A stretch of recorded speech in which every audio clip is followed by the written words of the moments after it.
Muy buenas, bienvenidos a otro capítulo más de Molto Longo, el podcast oficial de la Federació de Futbol de les Illes Balears, donde pues repasamos, hacemos charlitas con personajes muy relevantes del fútbol de Canastra. Hoy lo haremos con el primer árbitro en muchísimos años que alcanzó con nuestro comité técnico de árbitros la primera división, Guillermo Cuadra Fernández. ¿Qué tal?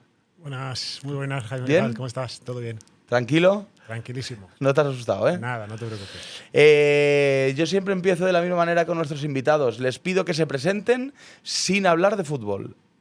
No puedes dar ninguna referencia futbolística. ¿Quién eres? Muy bien, pues como bien dices, antes conocido como Cuadra Fernández, ahora Guillermo Cuadra. Ya sabes que ahora nos llaman por nombre y apellido.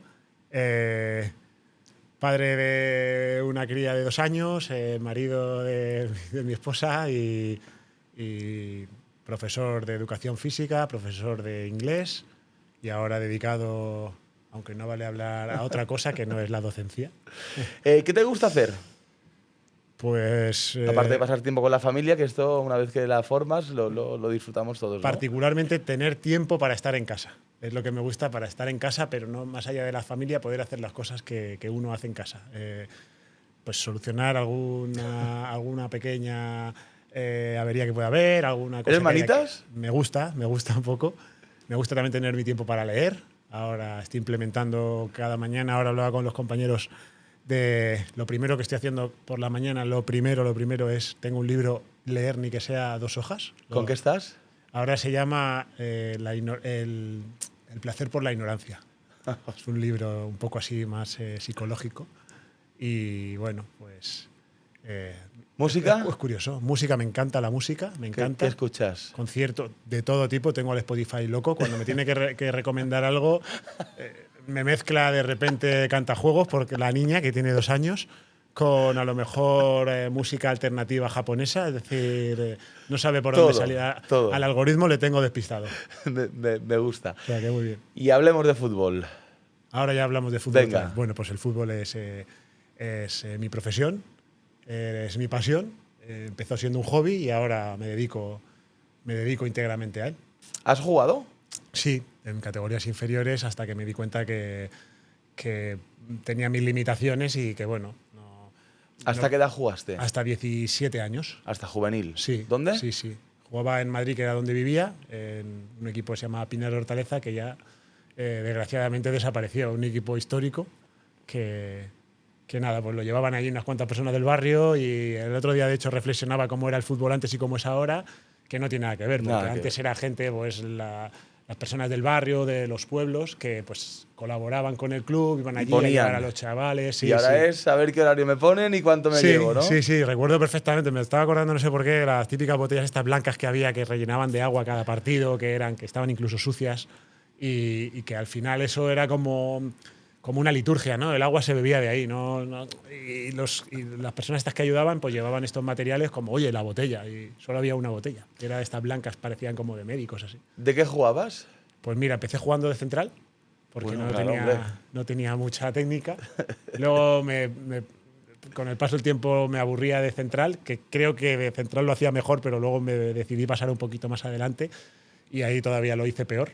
Pero creo que donde hacía un poco mejor era de central, porque tampoco no había que... Pues bueno, al final un poco con la corpulencia, con un poco de fuerza en el golpeo para despejar balones, para sacar un poco a los compañeros, tirar del equipo para atrás, era lo que... ¿Te ha servido jugar a fútbol para...? Sin duda, sí, claro. ¿En tu carrera como colegiado? Sí, sin duda, porque al final has mamado, has olido lo que es el deporte y sabes por dónde pueden ir los tiros, ¿no? Cuando estás arbitrando, pues, hombre, obviamente ha cambiado mucho el fútbol de cuando yo jugaba hace 25 años a ahora. Pero obviamente si estás en un entorno que conoces, pues te va a ayudar. ¿Cómo acabas siendo árbitro? ¿Y por qué? O sea, ¿el devenir cómo es? A mí me encanta, y me encantaba el fútbol, me encantaba en todas sus formas. Es decir, como jugándolo, como viéndolo, como leyéndolo, me encantaba el fútbol, de todo. Miraba las actas, no sé, por curiosidad. Y el amigo de mi hermana, un amigo, me dijo que se había metido árbitro, y la verdad es que me explicó un poco lo que era. Claro, dicen, pues vas a te dan una designación, vas al campo, haces un partido, tienes que hacer un acta. Al final, ¿Había cursos de formación? Sí. De hecho, el curso era bastante largo, hacías un año entero y luego ya pitabas. Y la verdad es que el curso fue bastante intenso. Y este amigo de mi hermana me lo comentó y dije, pues mira, no me quita tiempo de estudiar, porque claro, él estaba estudiando en la universidad, yo aún estaba en el instituto. Y digo, no me quita tiempo de estudiar, es una actividad deportiva que a mí lo que me gusta es hacer deporte. Digo, y oye, puedo ver fútbol y tal. Y luego fue cuando me enteré que pagaba. O sea, yo el primer partido que ¿Recuerdas el primer partido que dirigiste? Sí, en un partido en un barrio de Madrid, que es la Dehesa de la Villa, que está por el barrio El Pilar, por allí. En el campo del San Federico, que era como un histórico que había. Y me acuerdo perfectamente esa noche nerviosísimo. ¿Sí? Fui con mi ¿Qué categoría era? Alevín de fútbol 7. O sea… ¿Y no dormiste antes de un partido? No. Me llevó mi padre y vinieron un par de amigos y tal, porque le dije, que voy a arbitrar un partido. Claro, yo me imaginaba que aquello era… Old Trafford. Claro. Entonces fui allí, era un campo de tierra. De hecho, era un campo de fútbol 11 partido en dos, bueno, como son ahora los de fútbol 7, pero eran de tierra. Porque ahí iba el hombre, pintaba con la cal, pues hacía dos campos, ponía los bancos. ¿Se peinaba primero el campo? Un poquito lo hacían. ¿Con un somier? Sí, con un coche que arrastraba, iba intentando dejarlo un plano. R5 solía ser, unos caballos. Sí. Y luego pintando con la cal. Y pintaban con la cal y nada, me llevé ahí vinieron dos amigos del cole y mi padre y tal, y yo súper nervioso, claro. Yo no sabía, aunque había hecho el curso, supuestamente estaba preparado, pero no recuerdo. Hay siempre una anécdota que estaba ese día, un saque de banda, pues yo qué sé, marqué para la izquierda. Y los padres no, que es para la derecha, ¿qué tal?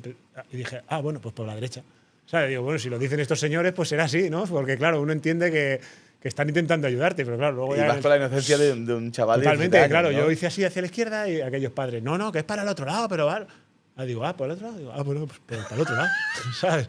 Claro, luego ya en el paso del tiempo ya me he dado cuenta que, claro, seguramente fuera para la izquierda. Lo que pasa es que ellos intentarían sacar su beneficio. Está claro. ¿Cómo ha cambiado?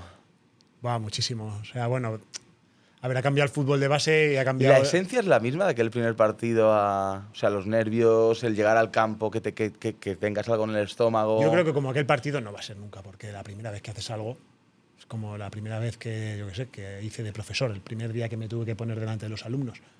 Hombre, luego al final con la experiencia, cada curso es diferente, cada año académico es diferente, oye, pero como el primero no hay nada, eso porque es todo desconocido. Ahora es igual, es decir, ahora cada temporada que arranca pues hay esas dudas, esas incertidumbres, esas novedades que puede haber, entonces todo cambia, pero como el primer día no hay nada. ¿Cómo acabas? Porque creo que además no se puede separar tu faceta como docente de la de colegiado, ¿no? Desde aquel partido de alevines que diriges hasta llegar a la élite, ¿cómo acabas en Mallorca? ¿Es por trabajo? ¿Dónde trabajas? ¿Cómo se desenvuelve todo? Bueno, en principio… ¿Asciendes ya cada año de categoría? Yo vivía en Madrid y yo el arbitraje absolutamente como un hobby complementario a los estudios. Eso siempre lo tuve clarísimo. Es decir, obviamente lo que me iba a dar de comer son los estudios, no el fútbol. Eso no había ninguna duda. Yo iba haciendo lo del arbitraje porque me iba gustando y porque, bueno, pues más o menos se me iba dando bien, te piden unas pruebas físicas, unos exámenes, lo vas haciendo también las cosas que haces con ilusión como que te salen un poco mejor, porque si te gusta como que te esmeras un poco más, ¿no? Entonces, en Madrid, hasta que estudié en la universidad, pues iba ascendiendo, algunos años ascendía categorías, otros no. Es verdad que allí costaba bastante ascender. O sea, aquí en Baleares, por el número de árbitros que hay y en cuanto uno se ha dedicado, es bastante probable que ascienda, porque esa dedicación y esa falta a lo mejor de que haya tanto número en competencia, porque aquí somos mucho menos, que a lo mejor Madrid puede ser el número de árbitros 7, 8 veces más que Baleares. Andalucía, entonces, claro, Cataluña… es una barbaridad. Son grandes comunidades, ¿no? Pero allí en Madrid, por ejemplo, pues no ascendías cada año, pero bueno, tú ibas haciendo… O sea, era como un proceso constante de superación. De hecho, yo veraneaba aquí en Mallorca con mis primos todos los veranos. A Javi Martín lo conozco mucho antes de ser árbitro mucho antes de ser árbitro de aquí, porque venía a veranear aquí y a través de Manolo Muñoz Tobar le dije, oye, preséntame a gente de aquí del comité para ir a entrenar, porque nosotros en Madrid teníamos unas pruebas en agosto que ya te sumaban para toda la temporada. Al final, ascendías o no. Claro, en Mallorca en julio, cuidado, ¿eh? Claro, yo estaba en casa de mis primos estudiando un rato antes de bajar a la playa, para luego los exámenes. Me iba a entrenar por las tardes también con Javi, con Fran Sarmiento. Que Javi estaba en activo en aquel momento, ¿no? Por supuesto, sí. No estaba ni en primera. No estaba ni en primera. No sé si estaría en segunda a lo mejor. Wow. O sea, imagínate si no hace tiempo. Y nada, pues eso, ahí pues en Madrid estuve hasta cierto punto, allí luego me puse, ya empecé a trabajar en colegio y tal, y luego conocí a mi mujer, la conocí aquí, en Mallorca. ¿Qué pasa? Que estábamos en la distancia. Yo como docente necesitaba el catalán para trabajar aquí, incluso aunque algunas clases las hacía o casi todas en inglés, el catalán es un requisito indispensable. Y yo realmente tengo facilidad para los idiomas y nunca me había puesto porque no había tenido ese empujón de decir, venga, ahora me pongo con ello. Y de conocer a la que ahora es mi mujer, pues dije, venga, pues para no estar en la distancia, en la Escuela de Idiomas de Madrid hay una que te enseñan todo. ¿Estudiaste catalán en Madrid? Sí, ahí. ¿Te sacaste el B2 o el C1? El C1. Y estuve 2 años allí apuntado, el primer año B2, el segundo C1, que es lo que te hace falta para trabajar aquí, que allí en la Escuela de Idiomas es que te dan hasta finés, te dan, yo qué sé, el idioma más rebuscado. Coreano, hay una escuela de idiomas allí que lo dan todo. Bueno. Y luego, aparte, luego hay cursos de catalán, por otro lado, que no tienen por qué ser por la escuela de idiomas, pero bueno, me pregunté allí. Saqué el C1 y ya me pude venir a trabajar aquí. Entonces ya dejamos de tener esa distancia y como seguía siendo el arbitraje, para mí seguía siendo un hobby. Yo cuando me pasé aquí estuve en tercera. Yo vine el primer año que estuve en Baleares, fue en tercera balear. Y para mí ya era un cambio el venir de una tercera madrileña a una tercera balear. ¿Por qué? Porque quieras que no, es un fútbol diferente. Aquí se pita en Mallorca, pero de repente te vas a pitar a Menorca o Ibiza y es como algo más… Formentera. Sí. Como en febrero. Sí, no, y fui a Formentera en febrero. Y fue una experiencia curiosa porque no sé si fue en febrero o en marzo, me tocó ir y, claro, bueno, no, miento, el primer año pitaba aquí en tercera y aún trabajaba en Madrid, porque ahí tenía el B2 y no el C1. Con el C1 no, con el B2 no se puede trabajar aquí, necesitas el C1.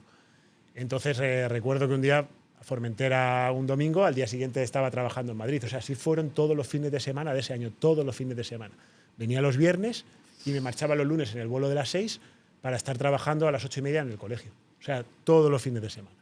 Y lo hacía, ya te digo, por estar con mi mujer y me pareció como atractivo el decir, bueno, pues conozco una tercera diferente, a ver si me saco ya el C1, me puedo venir aquí a trabajar y con el arbitraje, oye, pues voy tirando. ¿Sabes? ¿Qué tal en tercera aquí?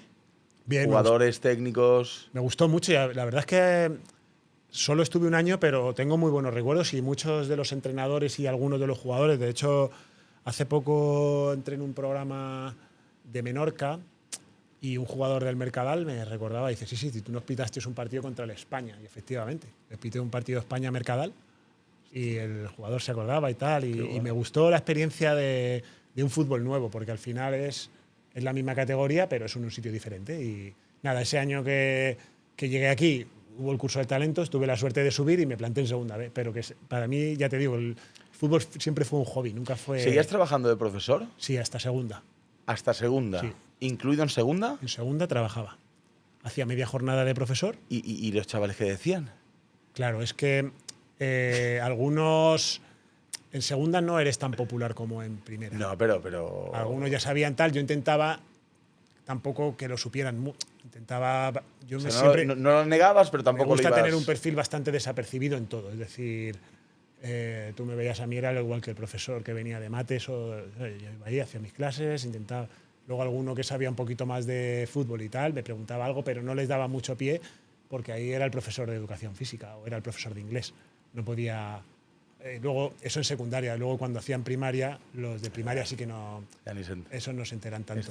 Esos no tienen Durante esta etapa en la que tú vas ascendiendo y demás, ¿formáis un equipo que luego te acompaña en primera división y demás? ¿O te van designando asistentes? ¿Cómo funciona esto? En tercera, por ejemplo, en tercera balear vas cambiando asistente cada partido. luego llegas a segunda B. Aquí ya hay un poco. Puedes meter un poco de presión de méteme con este o con el otro. Sí, yo lo único que le pedía. O sentir más a gusto con uno o con otro, por lo que sea, ¿no? Por afinidad personal o por cualquier. Yo le pedí a Anselmo, que era el padre de Javi, que en paz descanse el hombre y que tanto nos ayudó. Le decía: tú solo ponme árbitros asistentes que no tengan pegas en llegar hora y media antes a la instalación. Porque la normativa. Claro, yo venía como de un sitio donde la normativa se seguía mucho y era que el árbitro tenía que llegar 90 minutos antes al partido. Y a mí a veces Anselmo me decía, pero que es que vas a llegar y el campo va a estar cerrado. Digo, bueno, no pasa nada. Si yo llego y el campo está cerrado, yo he cumplido con mi parte, que es estar allí 90 minutos antes. Ahora, si ellos no abren, pues en su derecho están y tal, pero yo mi obligación es estar allí. Yo lo único que le pedía es, porque sí que alguno que le puse, que vino conmigo y le dije, quedamos en el comité 2 horas antes para llegar al estadio. No, claro, ellos decían, pero ¿para qué tan pronto? Entonces yo le decía a Anselmo, mira, no me importa quién sí o quién no, digo, tú, alguno que sepas que no va a poner pegas en ese aspecto, porque yo quiero cumplir con esa norma. Luego nada, subes a segunda B, en segunda B ya coges un asistente específico, que yo en mi caso fue García Sánchez, que seguramente que lo conoces, que ha estado trabajando con el Molinar y tal, que ahora continúa en fútbol base. Y luego el segundo asistente te lo van rotando, ahí sí que vas eligiendo. Luego llegas a segunda división y en segunda división tienes un equipo fijo. Si es de tu comunidad autónoma no cambia, porque si mis asistentes son de Baleares, pues siempre donde va el árbitro de Baleares pueden ir sus asistentes de Baleares. Pero si, por ejemplo, te ponen un asistente de Valencia, cuando pites un equipo valenciano, ese te lo cambian. Claro. ¿Vale? Y luego en primera, pues igual, pero en primera llevo un asistente de Salamanca que no tiene equipo y de Badajoz que tampoco tiene equipo, por lo cual no cambia. Siempre vamos con el mismo equipo. ¿Te traen jamón? Por supuesto. por eso les tengo en el equipo. Oye, para que me abastezcan. ¿Tenéis un grupo de WhatsApp de todos los árbitros? Sí. Para cosas, pero es para cosas más oficiales. Es decir, oye, ¿y hay uno no oficial? No lo hay. Hay un grupo, a lo mejor tienes tu grupo con algunos de partidos. Y hay cachondeos, mandáis los memes, tal. Intentamos que no, porque luego los carga el diablo esos. Eso sale de un contexto y dicen, oye, ¿esto qué hacen y tal? Sois personas normales, ¿no? Intentamos ser lo más. Dentro de que somos normales, también hacemos nuestras bromas, hacemos nuestros memes, nuestras cositas. Está claro. Pero en principio tenemos que tener mucho cuidado porque la imagen pública que tenemos que ser muy cuidadosos. Ya, eso. Y luego, nosotros como futbolistas, cuando haya pasado el lunes, que el lunes es el lunes negro, ¿no? Pero sobre el miércoles, jueves, al que le ha ido mal o al que ha hecho mal partido, ya el equipo se empieza a reír de él y no sé qué, y vaya liada, has pegado en el córner y tal y cual. No. ¿Os pasa a vosotros? No os tiráis tantas coñas como los futbolistas. No, al contrario, más que todo respetas el decir, oye, si le ha salido mal, como todo esto, ya sabes que el árbitro tiene una cosa clarísima, y es que por más que le duela y por más que intente que no pase, te vas a equivocar. O sea, nosotros tenemos súper asumido. Vamos a poner todos los medios para no equivocarnos, pero nos vamos a equivocar. Aunque sea ni en un saque de banda, sabes, es imposible en un partido o una temporada entera no equivocarte. ¿Crees que esa idea se puede cambiar al espectador? Que entienda, que tenga empatía. Yo creo que lo entienden. Yo creo que la gente. Ya a día de hoy, cualquier persona con la que hables en el trato corto. Y ahora hablaremos también un poco de violencia. Es difícil ver dos tíos que se pegan puñetazos en un campo de fútbol a día de hoy. Ya no pasa. Sí. Es muy puntual, sí. Muy puntual. Pero gente que insulta al árbitro. Sí. Pues que es pero una barbaridad. Es decir, pero yo hay veces que ahora voy con Jordi Orrá, con el presidente, lo acompaño a algún campo, que al final, pues tú, un partido que tú no sientes afinidad por ninguno de los dos equipos. Yo trabajo en la federación, espero que vaya bien el partido, sobre todo me fijo más en el árbitro que antes, ¿no? Pero a veces dices, joder, ¿pero qué le pasa a este señor? Es decir, ¿hemos normalizado la violencia verbal? ¿Hasta dónde y hasta cuándo va a durar esto? Yo creo que hemos nacido con eso, porque yo desde que soy pequeño, desde que empecé a arbitrar, esto está metido. Sí, pero el profesor fumaban en clase cuando yo estudiaba y sí, ya y no el médico, se puede. Y el médico fumaba también. Y te decía que fume, señores, fuma. Correcto, usted fume que te va bien. Pero, a ver, ya te digo que tú me preguntabas, pero ¿se llegará a entender que se equivoca? Yo no encuentro a nadie que hablando en el trato corto, en el 1 contra 1, no entienda que se va a equivocar un árbitro. No encuentro a nadie. Lo que pasa es que luego la gente, pues en la masa, si el de al lado dice no sé qué, pues tú sigues al de al lado. Yo conozco personas bellísimas que luego en un campo de fútbol se transforman. Sí, pero ¿qué pasa? Esa misma persona luego hablando en el trato corto, ese se da cuenta de que es normal que un árbitro se equivoque, que un jugador se equivoque, que un entrenador se equivoque. Es Es lógico. El otro día yo hablaba con un entrenador y digo, si ni tú ni yo queremos equivocarnos. Si que estamos intentando, tú no te quieres equivocar con los cambios, yo no me quiero equivocar con los saques de banda. Digo, pero y todo el mundo en el trato corto lo entiende. Lo que pasa es que cuando la gente se mete en la masa, y de esa masa, por ejemplo, están, por ejemplo, las redes sociales, la gente se mete ahí, coge anonimato y, bueno, pues pasa es que lo suyo sería tener un poco más de, ¿cómo diría?, de conciencia o de, oye, ¿por qué voy a hacer lo que hace el resto? Es decir, que te vieras muchas veces desde ¿Acabaremos fuera. con la violencia, crees? O sea, la federación, yo creo que la Balear en este caso, con Jordi a la cabeza, está trabajando muchísimo en cuanto a acabar con la violencia. De hecho, lo que antes se tapaba, ahora nosotros directamente publicamos el vídeo. Oye, esto ha pasado en un campo de fútbol y es una vergüenza, ¿no? Claro. ¿Crees que podemos llegar al número cero, a violencia cero? La forma de atajarla, pues hay que experimentarla. Al final son cosas que, ya sea porque pertenecemos a la federación o ya sea porque pertenecemos a esa sociedad en la que está pasando, son cosas que abochornan. Tú ves eso y dices, uff, y te miras y dices, ojalá que yo nunca haga eso, ¿no? Cuando ves algunas que cosas… mi hijo no me vea. Es que es bastante serio eso, ¿eh? Cuando ves algunos comportamientos nos llaman la atención porque tú te proyectas sobre ellos y dices, hostia, espero yo nunca llegar a esto. Cuando ves que alguien se está equivocando, dicen que hay que aprender de los errores, ¿no? Pero generalmente mejor aprender de los errores que hagan los demás. Cuando veas a alguno hacer esto, ves esos vídeos y dices, entonces, ¿cuál es la forma de concienciarlo? Quizás sea, antes se tapaba, ahora se muestra, no sé cuál es el camino, no, lo desconozco, no sé, es algo mucho más extenso que lo que podemos hablar tú y yo aquí. Está claro. Pero yo quiero creer que en un futuro si perdemos esa esperanza en que esto se mejore, porque si perdemos la esperanza, hay que intentar a ver de qué forma podemos solucionarlo. Yo creo que es bochornoso cuando ves según qué cosas. A mí me da vergüenza particularmente y por eso digo, espero que yo nunca comportarme así. También me pasaba en el colegio, también ves muchas cosas. Yo ahora soy padre, pero cuando estaba en el colegio no era padre. Y veías algunas actitudes que decías, ay, que no, que estamos educando a su hijo, que yo no tengo ningún interés Estamos superior. formando a su hijo. Usted Correcto. Lo educa y yo lo formo, ¿no? Correcto. Yo le estoy intentando que su hijo va a ser su hijo toda su vida y este año que va a estar conmigo le voy a intentar dar un granito de arena, pero vamos de la mano. Vamos de la mano. Pero claro, eso ya es un trabajo, tanto lo que hay detrás. Es complicado. Volvemos a la carrera. Guillermo, ¿cómo alcanzas la internacionalidad? ¿Cómo te viene? ¿Cómo te la tomas? ¿Te la esperabas? Pues nada, bueno. ¿Dónde estabas cuando lo recibes? Estaba en segunda división, bueno, pasaba de segunda división B, segunda A, y segunda A pues me dicen que que subo a primera división. Y en primer año de primera división las cosas más o menos van bien. Se retira Alberto Undiano Mayenco. Ese año, o sea, yo comparto con él categoría un año. Él se marcha y como es internacional deja una plaza de internacional libre. Entonces el hueco que queda entre los árbitros que cumplían los requisitos de por edad, proyección, no sé. ¿El idioma cuenta también? Por supuesto, sí, es básico. Yo tengo una charla que hago en el Consell de Mallorca que es para explicar un poco cómo es un árbitro, más allá de lo que se ve, que un árbitro no es alguien que llega, ahí está el árbitro y se queda en el medio. Y aquí ha llegado el árbitro. No, tienes que hacer un proceso y los idiomas son básicos. Obviamente hablamos inglés, no queda duda. Y luego yo en mi caso, que ya te he dicho antes que tenía facilidad para los idiomas, intento defenderme en saber algo de cada idioma, de los que francés, en alemán, un poquito. de raíz latina, sobre todo. Italiano, portugués, francés, para defenderme. Cuando el otro día estuvimos en Grecia, para decir 2 palabras, pues siempre que te llegue. ¿Sabes? Bueno, eso ya es una cosa particular. Nada lo agradece, ¿no? Sí, siempre lo agradecen cuando, pues yo qué sé, le dan las gracias en griego, pues alguno dice, claro, que son tonterías.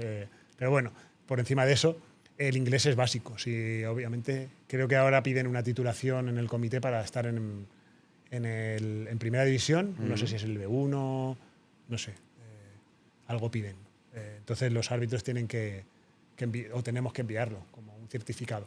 Exacto. Y nada, pues el primer año pues el segundo año me dicen que me hacen internacional. Pues yo estaba en casa, recibí la noticia y se lo dije a mi mujer. Digo, pues me van a hacer internacional, pues fantástico. Pero claro, luego ella no sabía lo que era hasta la hora que no paro en casa.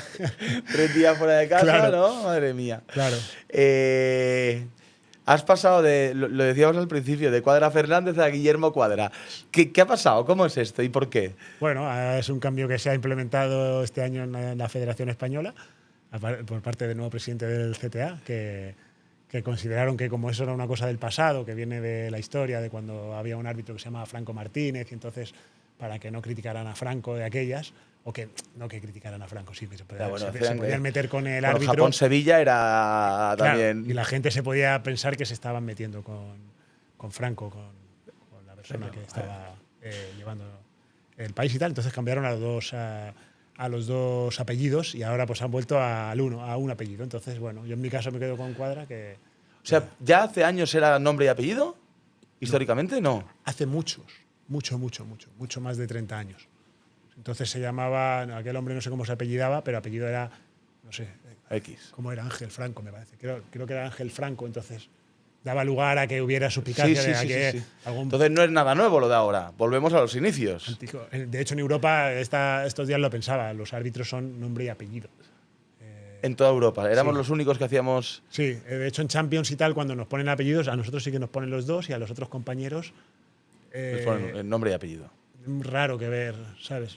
Yo qué sé, se me viene a la cabeza Michael Oliver, Simon Marsinia, que es decir, Simon es su nombre, Marsinia que apellido.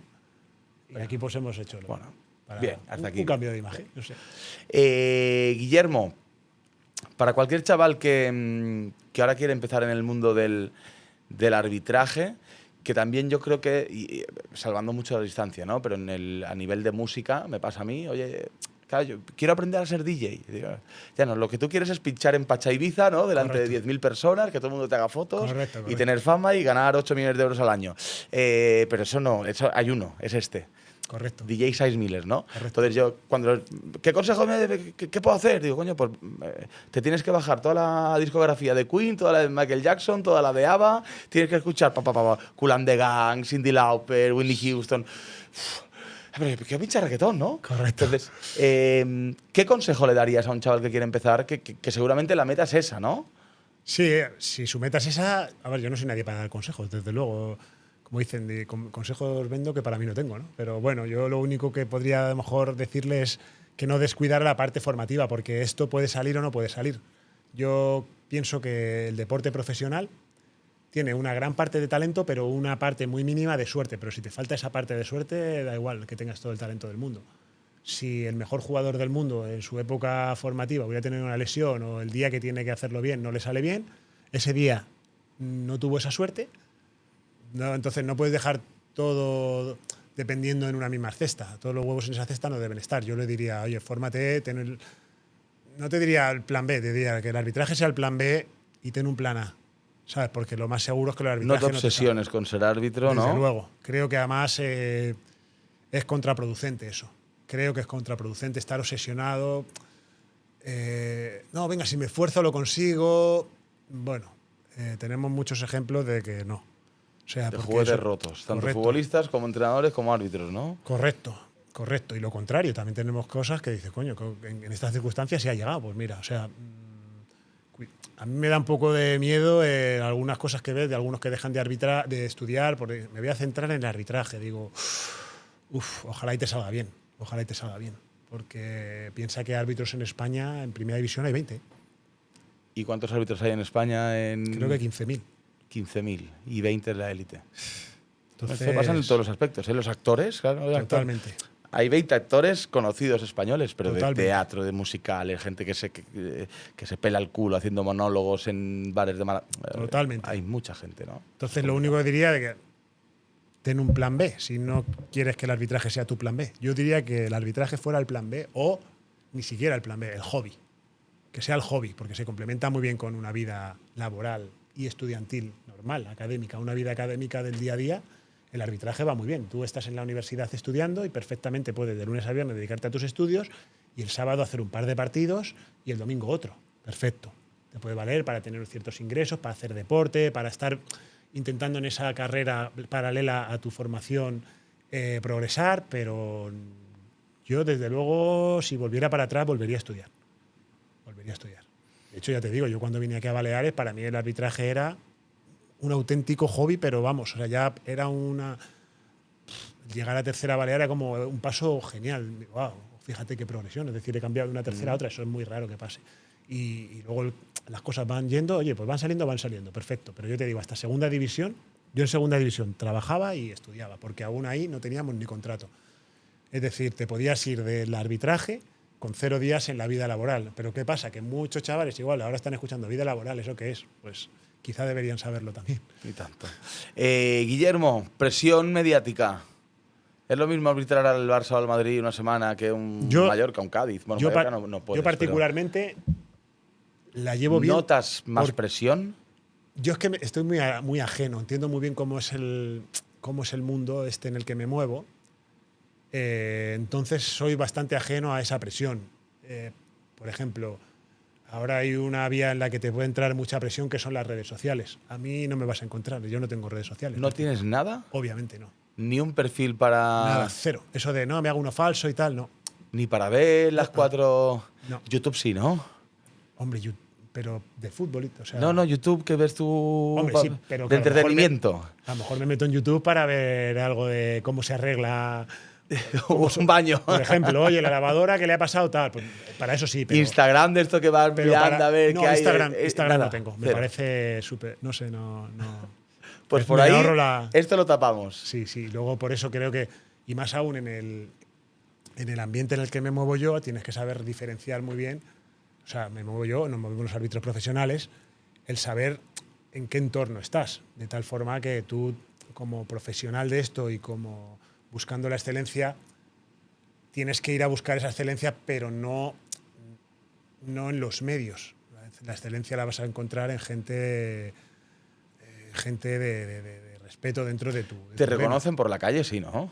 Sí, más de lo que me gustaría, ¿sí? Sinceramente. ¿Y te hacen comentarios? ¿Buenos y malos? Por suerte, no muchos. Por suerte, no ¿Fotos muchos. si te piden, supongo? Sí. No me siento muy cómodo cuando me lo hacen, cuando me lo piden, pero bueno, entiendo que a la gente le puede hacer cierta ilusión y tal. Quizás me pongo en el lugar en el que si yo fuera un chiquillo y veo un árbitro de primera… Que al final habéis cogido una magnitud que no tenía un árbitro hace 20 o 30 años, ¿no? Sí. Y ahora hay… De hecho, son bestias, son atletas. Sí. Los árbitros de hace 30 años, pues… Sí, yo no me expongo mucho. Por eso ves que no tengo redes sociales, precisamente. A mí me pasa mucho que la gente se me queda mirando.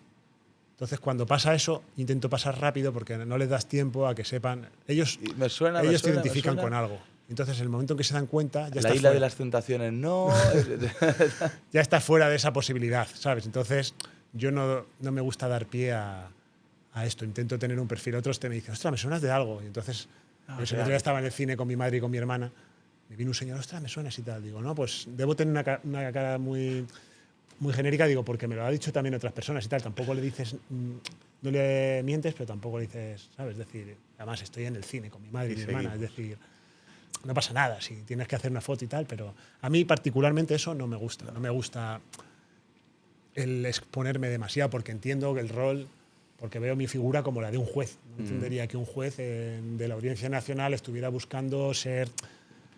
claro, yo creo que él tiene otra función. Es mi particular forma de verlo, que respeto perfectamente. Otro que llega un juez de la Audiencia Nacional y quiere ser muy mediático y tal, oye, perfectamente. Pero creo que en el papel en que nos movemos debemos ser muy neutrales y cuidar todo mucho. Aun con todo y con eso, muchas veces cosas sacadas de contexto pueden ser un problema. Y tanto. Guillermo, ¿cómo… ¿Tienes un equipo? Quiero decir, preparador físico, psicólogo, analistas. ¿Quién forma tu equipo? ¿Cuántos sois? ¿Cómo preparas una semana de partido? En cuanto a equipo, como tal, tengo preparador físico de parte de fuerza y de parte de carrera.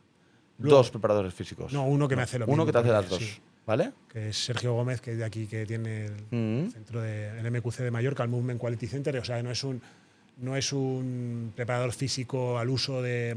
Es una persona muy específica en calidad de movimiento, ¿vale? Porque a nosotros, más que todo, nos interesa evitar lesiones. Eso trabajáis con mesociclos, microciclos… Completamente. Luego la parte física, ya cuando llegas a un nivel, es verdad que es muy difícil perderlo. Es decir, yo llevo arbitrando 25 años, entrenando llevaré 20. Es verdad que los primeros años no entrenas tan a fondo, pero luego ya te lo vas tomando en serio y tal.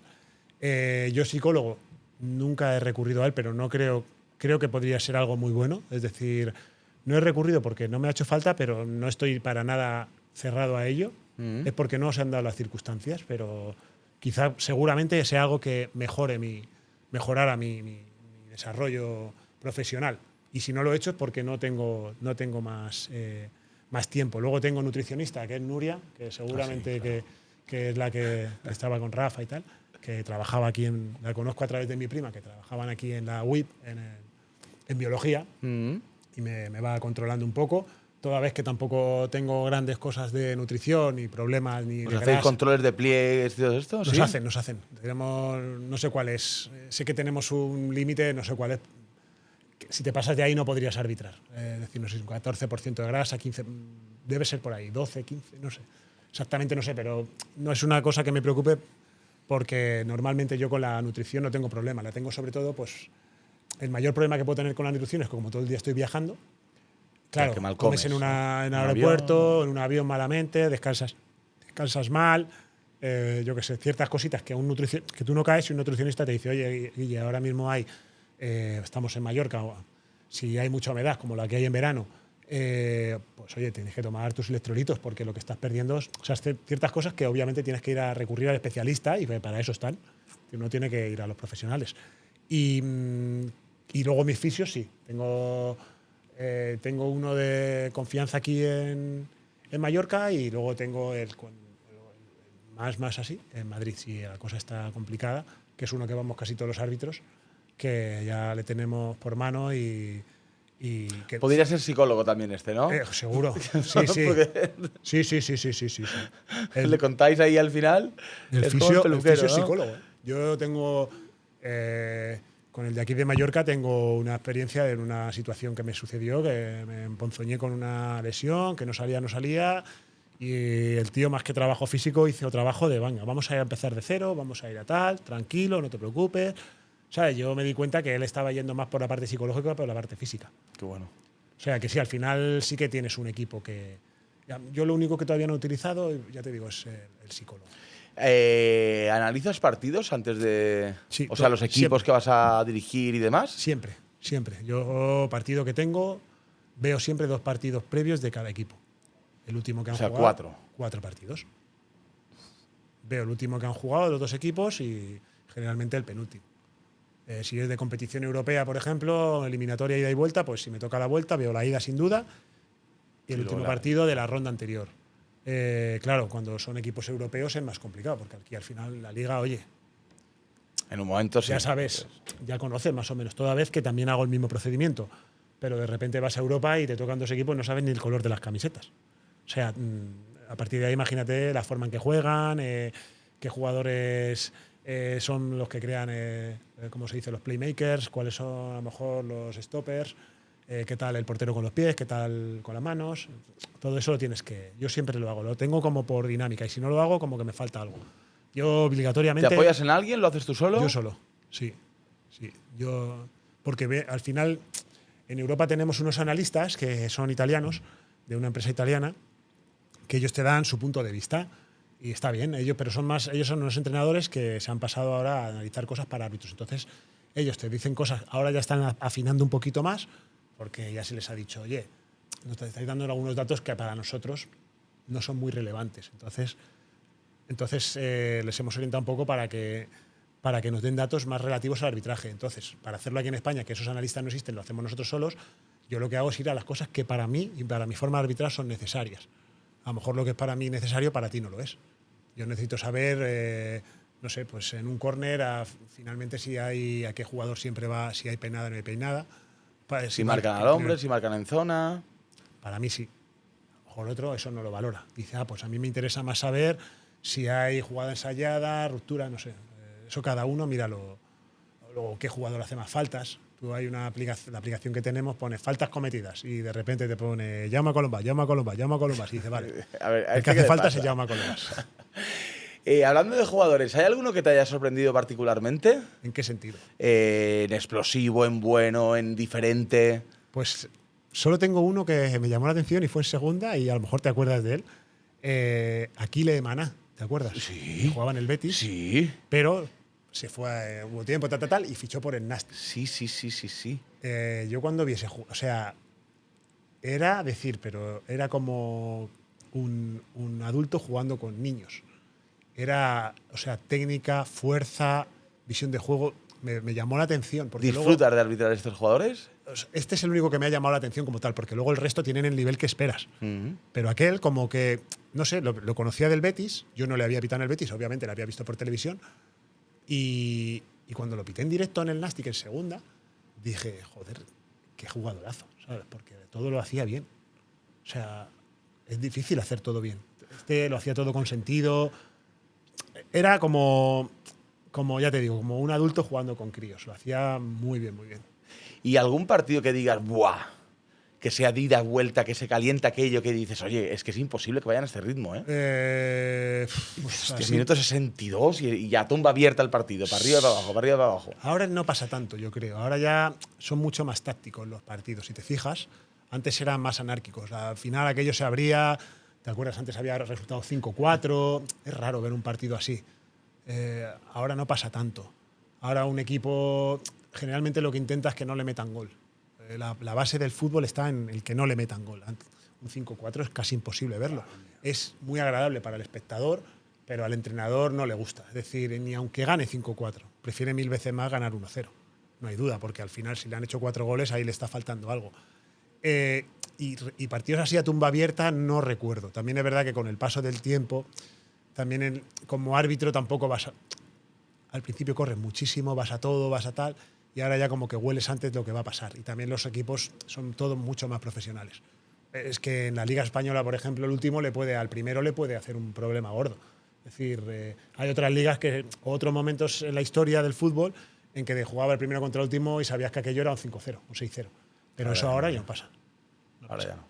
Guillermo, ¿algún partido que creas que has estado absolutamente perfecto, pluscuamperfecto?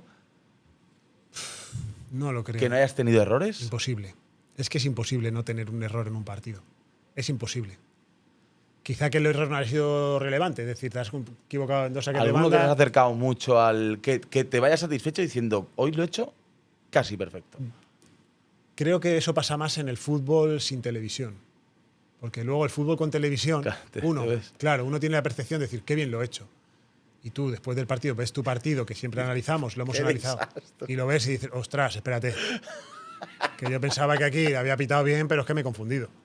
Entonces, en el fútbol sin televisión, sí que sales del campo de aquello que dices, coño, qué buen partido he hecho, oye, mira, aquí qué bien he estado, en esta falta, aquí en esta ley de la ventaja que ha terminado en un gol, que hay como... Y luego eso se queda allí, porque en el fútbol ahora sí que se graban los partidos, pero de aquellas era muy difícil tener un partido de un tercera división grabado, muy, muy, muy difícil.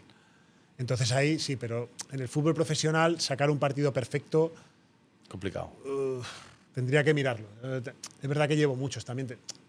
Quizá alguno te digo, hostia, pues aquí estuve muy bien, pero tampoco tengo en la cabeza decir, buah, aquel día me salí. No. ¿Y el más bestia de ambiente? El más bestia de ambiente. Que has disfrutado, que digas, buah, está lleno. Eso sabes cuándo pasa más. Ruido, el partido ha sido bonito. Me ha pasado más veces cuando he hecho de cuarto en competición europea. ¿Por qué? Porque si te metes al campo, por mucho ambiente que haya, o al menos estás focalizado, me pasa, ¿no? Claro, que yo estoy pensando en lo que pasa en el rectángulo este. De hecho, mucha gente me pregunta, ¿y escuchas cuando te insultan o cuando te protestan o todo el barullo del campo? Y sinceramente no lo siento, porque yo estoy en el campo y estoy metido, digo, vale, lo que pasa en el rectángulo este, aquí es donde tengo que estar acertado. Ahora, si estás de cuarto, estás metido, pero estás fuera. Y ahí sí que lo notas. La gente que aprieta. Sí. Ahí sí que recuerdo un Marsella, Olympique de Marsella, Eintracht de Frankfurt. Es que no nos oíamos por el pinganillo. O sea, era imposible. De repente un petardo que se escuchaba por allí, una bengala, una reunión con el security officer a ver si se juega el partido o no, porque había habido altercados y una persona, no sé si estaba a punto de fallecer. O sea, aquello es aquello me recuerdo, aquel partido, es que no nos escuchábamos. O sea, era imposible. No había forma de... Entonces, y cada vez que atacaba el Olympique debía ser aquello. No, pero es que de la Eintracht de Frankfurt igual habían ido 5.000 personas. Porque tampoco no estaba muy lejos. No, que va. Por ejemplo, ahí sí. Luego en Grecia no tanto. Fíjate, en Grecia cuando he ido pensaba que era más, pero creo que Grecia es la competición local es la que es más dura. En UEFA saben lo que hay y ahí se calman. Porque ahí… ¿Turquía? Turquía, por ejemplo, hace una cosa muy curiosa. En Turquía empieza el partido, tocas el pitido inicial y ahí sí que es como tú pinchas. A partir de ahí empieza la música. Entonces, todo el rato, pum, pum, pum, pum, pum, pum, pum, pum, pum. Pero pitido inicial, todo el mundo callado, pitas. Y a partir de que empieza el partido, me acuerdo un partido en el Fenerbahce fue decir, ostras, a esta gente como si en ese momento justo le hubieran dado la vitamina, decir, ahora venga. como on. Y ostras, un ambientazo. Qué bueno. Sí, sí. Ya vamos a ir cerrando, Guillermo. Ha habido cambios estos últimos tiempos en el Comité Técnico de Árbitros de Baleares. ¿Cómo lo has vivido? ¿Cómo lo ves? ¿Cómo ves a Javi, su nueva junta? ¿Cómo trabajan? ¿Proyectos? Sí, bueno, pues obviamente hay cambios porque tiene que haber, porque igual que los tendrá que haber el día de mañana cuando yo no esté de árbitro para que entren árbitros nuevos. En este caso, Mateo, que ya está aquí donde él ocupará dentro de poco dentro de poco no, ya, este lugar que tengo yo, pues es lo mismo en el tema de los directivos de los comités. También lo ha habido en la Federación Balear, está Miguel, luego en Pep, la española, Jordi. decir. En el comité de árbitros igual estuvo Tomeu haciendo su trabajo con su gente, que obviamente yo no puedo tener más que palabras de agradecimiento para él. Yo creo que todos los que… Al final un directivo, pues oye, se equivocará más, se equivocará menos, pero siempre se le presupone esa voluntad de que los que están dentro de su colectivo progresen. Y en mi caso concreto, pues solo palabras de agradecimiento a él, tanto como a la gente que me recibió porque aparte yo es que tengo la característica de que vengo de otro sitio. Ya son 15 años que llevo aquí, pero cuando empiezas en un sitio nuevo te tienen que abrir las puertas. A mí me las abrieron… Y el mallorquín no es fácil, ¿eh? No lo es, pero bueno. También hay que ganarse la confianza y oye, también… En general el mallorquín no lo es, pero lo mismo que hablábamos antes. En el trato corto luego ves que son gente que son, una vez que se abren, son muy acogedores. Es decir, nosotros, muchos de el padrino de mi hija es mallorquín. Eso no tengo ninguna… Al contrario. Aquí es que esto es mi casa para mí, es que aunque ya haya venido después. Y el tema, pues el cambio de Gabido con Tomeu, obviamente, gente nueva ahora, con Javi adelante. Me parece que ha hecho un buen equipo. Que el año pasado ya hizo cosas, ahora este año lo está mejorando y esa es la idea, que en un fútbol nuevo y en un fútbol moderno pues las caras y los procedimientos sean modernos también. Tenemos que adaptarnos porque si nos quedamos al final, si uno se queda relamiéndose las mieles del éxito pasado, al final te estás quedando atrás. Entonces, por la parte del trabajo que está haciendo Javi con su junta directiva, ahora, por ejemplo, ha metido director técnico a Nico, que también es prácticamente mi hermano. Es decir, me parece que Javi está haciendo los ajustes necesarios para conseguir que el comité salga hacia adelante y que esté al nivel que demuestran sus árbitros nacionales, porque los árbitros nacionales, está Mateo, como te he dicho, y ahora Luis está en segunda división. ¿Qué tal te llevas con Mateo, con Luis? ¿Tenéis buen rollo? No me hablo con ellos. Bueno, Mateo… ¿Habláis constantemente con Mateo? Semanalmente. Para mí es como un hermano. Sí que es como un hermano, porque él ha venido conmigo cuando yo he estado aquí de árbitro asistente, de árbitro en tercera, él estaba en primera regional y venía conmigo de asistente. Wow. Con Luis Bestar, 3/4 de lo mismo. Luis… ¿Tienes fotos con ellos de trío arbitral en un partido de tercera o…? Pues…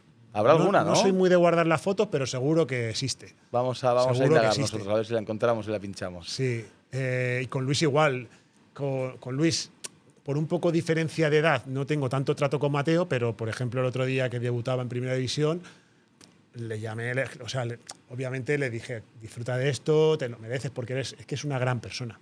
Luis Bestar es una gran persona, es un gran árbitro y es una gran persona.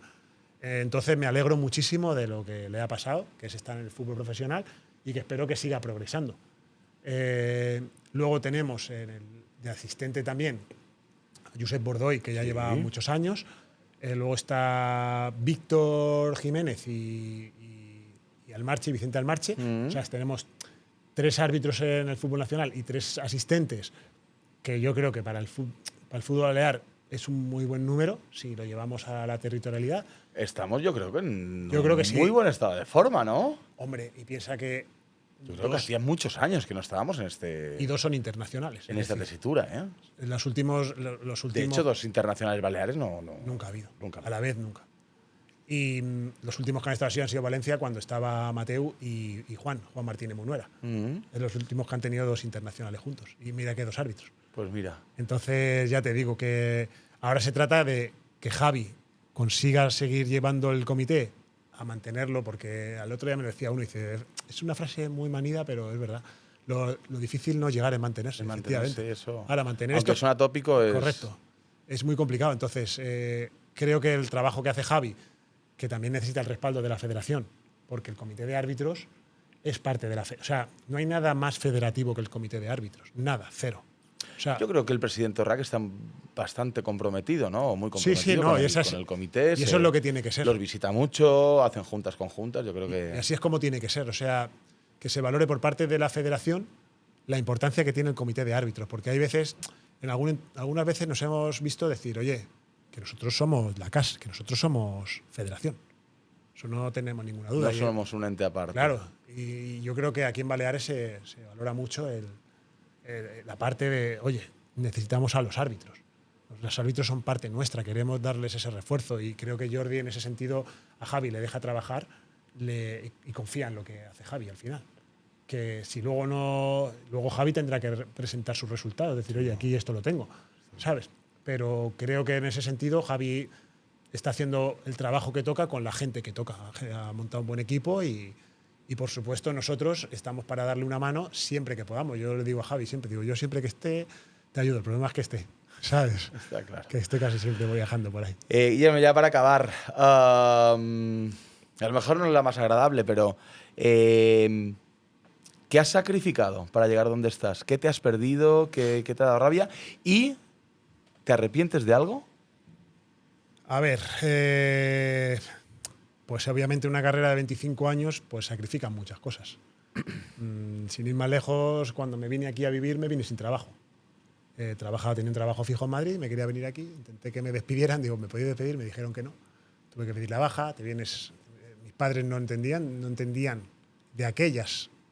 Era más problemático el tema del trabajo, porque ahora quieras que no, parece que el tema laboral el país va un poco mejor, pero de aquellas, hace 15 años, tener un contrato fijo y dejarlo era poco menos. Bueno, salíamos de la crisis de 2008-2009, ¿no? O sea, más allá de eso, que puede ser algo material, luego la parte familiar, obviamente mis amigos y mi familia estaban en Madrid. Pues es otra cosa que no la hipotecas solo por el arbitraje. Es verdad que mi vida pasa a estar en Mallorca, pero al final pues los familiares están allí. En mi caso concreto, mi padre falleció cuando yo estaba en la Eurocopa de Inglaterra. Media hora antes de un partido. ¿Te enteraste? Media hora antes de un partido. Estaba con José María Sánchez Martínez, lo recordaré toda mi vida. Estábamos en el bar, él hacía de bar y yo era la bar. Y él sabía que mi padre estaba malo, me llamó mi hermana y según me vio la cara José me dijo, ¡buf! Y dije, pues ya está. Pues. Digo, vamos a hacer el partido, vamos a hacerlo como buenamente se pueda. Y ya me voy, salí de Sheffield, me fui a Manchester. O sea, sacaste el partido adelante Intenté estar. A UEFA no le dije nada, porque digo, ¿qué le gano diciendo ahora que se ha fallecido mi padre y tal? Quizás le tenía que haber avisado y dicho, oye, mi padre ha fallecido, voy a hacer el partido igual. Nada, luego José me ayudó para hacer todo porque de repente teníamos que volver a Londres, después de Sheffield volver a Londres y claro, yo me fui al aeropuerto de Manchester para irme a Madrid, a estar con mi madre, obviamente, en el velatorio, con mi familia. Entonces, claro, ese avión de Manchester a Madrid, pues ese jodido, ¿sabes? Porque dices tú, merece la pena esto y tal, pero con que mi padre siempre ha estado muy orgulloso de lo que he conseguido, pues dices, oye, mira, si él lo que quería era esto, si es que él, si le hubiera dicho, oye, papá, ¿qué hago? ¿Me quedo aquí y tal? ¿Me voy? Él me habría dicho, tú haz tu trabajo, que yo, ¿sabes? Entonces esa es una de las cosas de las que vas perdiendo por el camino. Luego, con la familia, con mi mujer, yo tengo una cría de 2 años, me estoy perdiendo muchísimas cosas, me mata esto. O sea, festivales en el cole, cumples. Me encanta mi trabajo, pero yo vengo de estar 30 días en Suiza, en un europeo y quedándome sin vacaciones, en unas vacaciones tú tienes hijos igual, ya sabes, lo que un crío con 2 años, eso de lo más bonito debe ser esa edad. Mi mujer, los esfuerzos que tiene que hacer. Ayer te lo dije, digo, he perdido un vuelo, tenía que llegar a las 3 aquí a Palma, me lo han cancelado, me voy a llegar a las 11. Llamar a la mujer, oye, y esa tarde la iba a estar yo con mi hija, íbamos a estar ella y yo solos para hacer lo que nos apeteciera, que si piscina, que si playa, lo que fuera, ¿sabes? Son ciertas cosas que dices, por suerte tienes esa estructura familiar que te lo soporta y que sabe que, y te apoya en este punto de decir, oye, es tu trabajo, es tu sueño y vamos a estar a tu lado. Es igual, esto luego lo verá la gente y dirá, sí, contándome su historia, pero que detrás de nosotros siempre también hay una familia igual, hay unos problemas iguales. Te digo los árbitros, te digo y los preocupaciones, los que sí. futbolistas profesionales, todos, te digo todos, la gente todos. Que sale en televisión, que todo se habla muy, yo he muy a la tenido, ligera. Guillermo, la suerte de poder haberlo vivido de cerca, y cuando yo les explico a mis amigos que un vestuario de primera división es como un vestuario de primera regional, se sorprenden. Oye, que en un vestuario de primera hay un tío que se pone el jabón en la cabeza para notar a los compañeros, ¿eh? Sí. Y se habla de coches, se habla de música, se habla de tías. Y de problemas, del día a día y de que obviamente son así. Y eso, cosas que pierdes en el camino, bueno, intentas compensarlas de otra manera. Pero siempre te queda un debe. Yo siempre pienso que nunca estoy para... Yo estuve a puntito de perderme el nacimiento de mi hija. Estábamos en Mónaco. Mi mujer se adelantó un poco el parto, me llama la tarde del miércoles y me dice que me he puesto de parto. Como el partido era el jueves, rápido llamé a UEFA, a ver si, bueno, llamé a un compañero, llamé al Cerro, digo, que estaba libre, digo, oye, tú te podrías venir.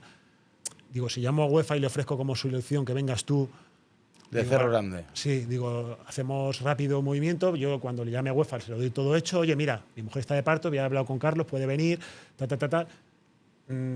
aquello fue una odisea, porque luego desde Marsella no salió el avión a Barcelona, salió, pero mi billete no estaba correcto, tuve que ir en autobús desde Marsella a Barcelona para el día. Bueno. O sea, aquello fue una odisea. ¿Llegaste? Pero llegué.